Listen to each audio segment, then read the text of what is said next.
Creature Commandos is the first official entry to the DCU, so let's talk about it.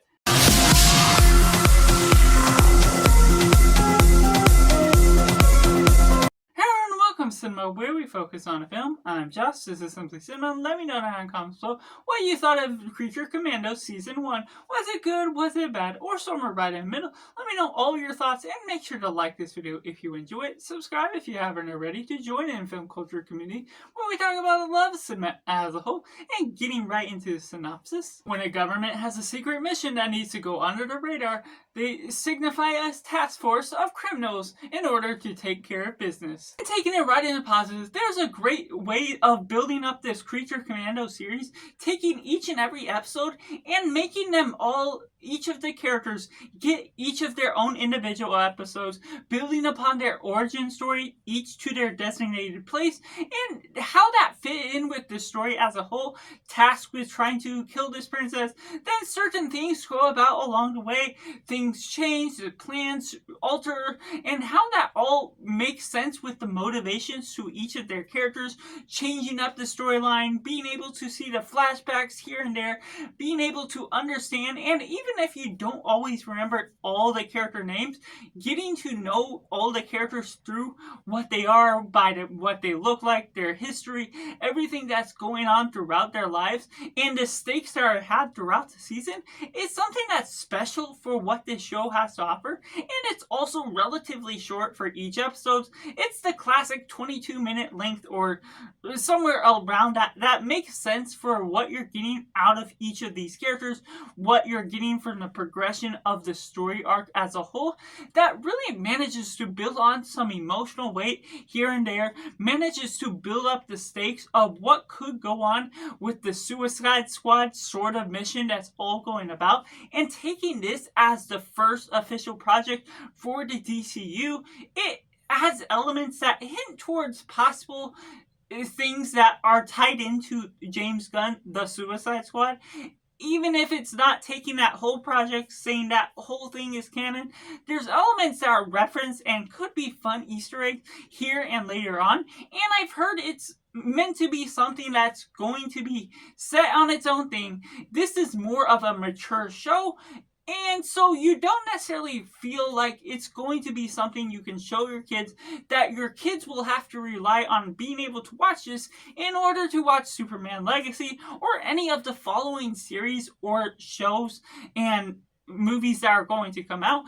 This is its own standalone thing, as is most of the projects that James Gunn has supposedly said already, so you don't necessarily have to rely on doing a whole lot of homework before each episode, before each movie that it will be coming out in the future.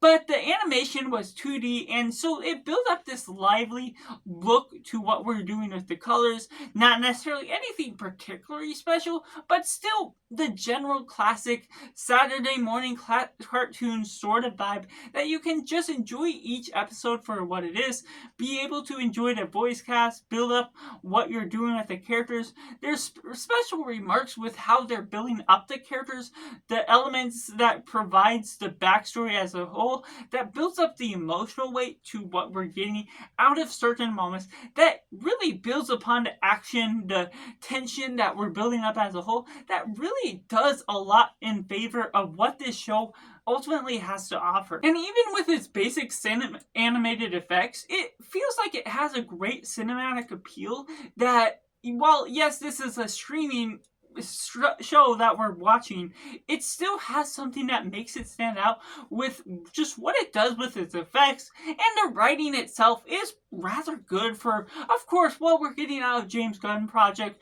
what he's getting out of writing and directing some of the show itself, that really manages to stand out in its own way. And for me, even though I'm not always into shows, not always into animation, there is an appeal that even I got into it watching the short episodes for what they is, and being able to finish it, be happy with what I ultimately got out of it as a whole. And going into the mix elements, there's flashback elements, of course, portraying all the different stories that are going on. Not everyone will love flashbacks, and there's parts where it may feel like it protrudes a little bit into the forward momentum with the story. that will be a hit or miss for some, that is a little bit of a miss for me personally, but also elements here and there where you may not necessarily entertain yourself as much with some characters. And of course, this is more of a mature show, so it's not necessarily one to show for the kids. It gets bloody, it gets cursing with all that it's doing, and there's some sexual moments what we're doing with all that that has to be told. So it's not necessarily one that is counting all kids into this program as well. Unfortunately, even if it's not connected to the whole universe, you have to be someone that is able to understand and get motivated by all that it's going to as a whole for being of a mature audience standard. And going into the negatives, of course, this show, well, it can have so many great moments with its writing, other things that bounce back and forth between what it's doing with its flashbacks. Its flashbacks were its dying point for me personally, not just in the sense that flashbacks can be a hit or miss for me. It's the fact that they protrude themselves in the episode and become part of every episode, including the finale. That yes, they mean something to the characters, and I like what they do for getting to know the characters, but either the show needed to be longer or these characters needed to be introduced in a show previously to what we're doing with this mission, that unfortunately does not do well for the forward momentum, what I'm personally getting out of the show as a whole. Certain things where it just interrupts the moment in order to show what will end up going in the future, whether it's part of their power or part of their backstory that means something to the effect where you're starting to learn more. And so while it adds to the emotional weight and effect to what it's doing with that particular episode and recalling the flashbacks of how they were portrayed at the beginning of the show, how it means something more to that character as a whole, it unfortunately removes me from the show to get all these jarring tonal changes, these effects that I can like many moments of the show, what it's showing as a whole, but getting protruded into parts here and there and not necessarily feeling like it has a strong through point or a momentum that builds up the tension consistently and thoroughly. It really takes me out of what ultimately this show can portray as a whole and takes away some idea that I may be wanting to rewatch this. Of course, I may still rewatch this eventually as I rank some of the DCU once it gets bigger and bigger. But ultimately, at the present moment, it's not necessarily one I'm entertaining being able to enjoy quite as well in the future. So that's just my personal review for the Creature Commandos series, which I have to rate as simply 7 out of 10. While it has its many good moments, the negative take back for it has its strong elements as well. So that's just my personal review. Let me know in the comments below. Did you like it? Did you not like it? Or is it somewhere right in the middle?